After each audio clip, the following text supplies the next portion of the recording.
Дорогие друзья, помимо развития промышленности, Российский Кыргызский фонд развития финансирует большое количество социальных проектов, таких как школы и медицинские центры. Но сегодня я хочу вам представить один особенный для нас проект. Это реабилитационный центр для особенных детей полного цикла, начиная с реабилитации, ЛФК, медицинского обеспечения, а также применения новых методик, названия которых я даже не выговорю.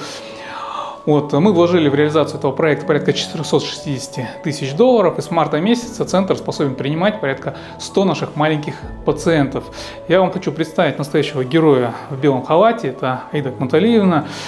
Расскажите, пожалуйста, чем занимается ваш центр и в чем его особенность? Уникальность нашей клиники первым делом это микротоковая рефлексотерапия. А второе, то, что клиника с неврологами, педагоги, мы работаем вместе.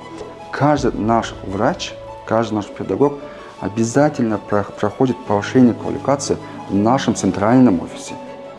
Настолько идет хорошее восстановление детей с различными задержками. ДЦП, задержка психоречевого развития, также расстройство аутических спектров, синдром Дауна. И первые дети у меня с ДЦП после 2-3 курса как начали ходить, мы прям настолько радовались, что дети начали ходить, начали кататься на велосипедах.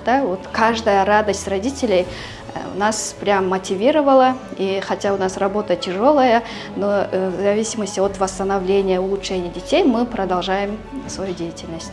Наша цель – создать те условия, международные условия, которыми будут воспользоваться наши же дети в Кыргызстане.